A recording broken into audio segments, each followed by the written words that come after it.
दोस्तों, मैं अरुण कुमार अपने यूट्यूब चैनल एक एसोसिएट में आपका स्वागत करता हूँ। दोस्तों, इस समय कुछ 2-4 दिन से मैं देख रहा हूँ यूट्यूब पर कुछ वीडियोस इस तरीके से सीए और एडवोकेट या कुछ प्रोफेशनल्स डाल रहे हैं कि जीएसटी का काम अब जो है अकाउंटेंट नहीं कर पाएंगे। तो एक्चुअल में जो एक मद्रास हाई कोर्ट ने जजमेंट दिया है उसमें केवल ये कहा गया है क्लाइंट को, जिसमें कि सामने वाले प्रोफेशनल ने अकाउंटेंट जो भी कह सकते हैं, हम सीए भी हो सकता है, वो एडवोकेट भी हो सकता है, जिसने भी गलत रिप्लाई दे दिया है वो एक प्रॉपर वे में नहीं था, जिससे कि क्लाइंट को नुकसान हुआ। तो कोर्ट का जो डिसीजन था उसमें उन्होंने एक एडवाइस दी है उस क्लाइंट को या जो बाकी के क्लाइंट्स हैं जिनके पास इस तरीके के नोटिस आए हुए हैं, यहाँ पे एक सही क्वालिफाइड प्रोफेशनल्स की हेल्प लें और नोटिस का रिप्लाई दें। तो वहाँ पर हाई कोर्ट ने कहीं भी ये नहीं कहा है कि जो लोग अकाउंटेंट हैं वो जीएसटी का काम नहीं कर सकते या टैक्सेशन का काम नहीं कर सकते हैं, ऐसा कहीं भी नहीं है। तो इस तरीके की वीडियोस से देखकर जो बाकी के अकाउंटेंट हैं जो प्रोफेशनल डिग्री सीए और एडवोकेट की नहीं है जिनके पास, तो वो घबराएं नहीं, वो अपना काम चालू रख सकते हैं, जीएसटी और टैक्सेशन का जो भी करते हैं वो।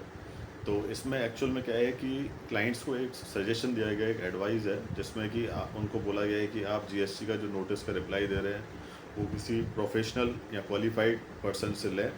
और क्वालिफाइड पर्सन में कोई स्पेशल उन्होंने कोई ऐसा बताया ही नहीं है कि कोई सीए है या एडवोकेट है या पर्टिकुलर कोई क्वालिफिकेशन लेके कोई अकाउंटेंट है। तो जिसके पास भी एक डीप नॉलेज है, चाहे वो कॉमर्स ग्रेजुएट है, पोस्ट ग्रेजुएट है, एडवोकेट है या सीए है, टैक्स कंसल्टेंट भी हो सकता है या जीएसटी प्रैक्टिशनर है, जो भी है, तो उनका कहना केवल इतना है कि आप एक परफेक्ट नॉलेज वाले बंदे से अपने जो भी नोटिस का रिप्लाई है वो दिलवाएं।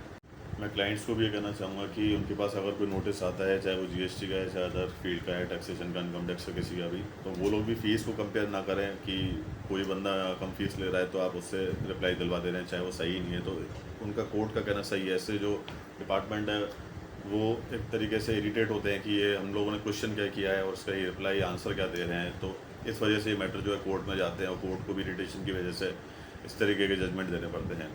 वो लोग भी चाहते हैं कि बाकी के जो लोग हैं प्रोफेशनल जो जुड़े हुए हैं, तो वो लोग भी अपनी अर्निंग करते रहें। और मैं ये कहना चाहूँगा कि तो क्लाइंट्स जो हैं अपना फ़ीस का मुद्दा ना देखें, अपने जो नोटिस का जो रिप्लाई है प्रॉपर एक सही बंदे से दिलवाएं। और जो क्वालिफाइड प्रोफेशनल हैं उनसे भी कहना चाहूँगा कि वो किसी भी नोटिस का रिप्लाई दें तो अपनी जो भी फ़ीस है उसको भी फ्रैंक उसके सामने रख दें। बाकी तो फाइनल जो भी कोर्ट का जजमेंट रहेगा किसी भी प्रोफेशन को लेके तो उसको माना जाएगा, क्योंकि कोर्ट का डिसीजन फाइनल रहता है। तो फिलहाल अभी के हिसाब से ऐसा कोई डिसीजन कोर्ट के द्वारा नहीं दिया गया है कि अकाउंटेंट जो है वो टैक्सेशन का काम नहीं करेंगे। तो फिलहाल जो अभी का जजमेंट है उसको देखते हुए आप अपनी प्रैक्टिस को या अपने प्रोफेशन को छोड़े नहीं, अपने काम को चालू रखें। बाकी नॉलेज को बढ़ाते रहें जिससे इस तरीके के जजमेंट ना आए, और जो भी नोटिस हैं, जो भी कंप्लाइंसेज हैं क्लाइंट के, उनका सही से रिप्लाई दें और सही से अपने काम को करें। फ़ीस का मैटर अगर कहीं आता है तो आप फ़ीस उसको सामने पहले ही क्लाइंट्स के सामने रख दें कि भाई हमारी ये फ़ीस है, हम लोग ये चार्ज करते हैं। कहीं कोई डिस्काउंट आपको देना है तो वो आप उसको दे दीजिए, लेकिन जो भी डिसाइड हुआ है तो उसके बाद अपने काम को अपने जो भी है परफेक्ट करिए। काम में आपको अपना कमी नहीं रखनी, क्योंकि प्रोफेशनल का अपना एक ड्यूटी अलग है। क्लाइंट्स को देखते हुए कि उसने फ़ीस कम दी है तो मैं अपने काम में कमी कर दूँ, एक डॉक्टर की तरह आप अपने आप को समझिए कि पेशेंट की जान है, ठीक है। उसने अगर पैसे कम दिए तो उसका मतलब ये नहीं है कि आप ऑपरेशन को गलत तरीके से कर देंगे या उसकी जान को रिस्क हो जाए। तो उस तरीके से आप अपने जो है प्रोफेशन को रन कीजिए। तो इस तरीके की वीडियोस से देखकर आप लोग घबराएं नहीं। जिन लोगों के पास प्रोफेशनल डिग्री नहीं है और उनकी नॉलेज अच्छी है तो वो अपना काम चालू रख सकते हैं। Thank you.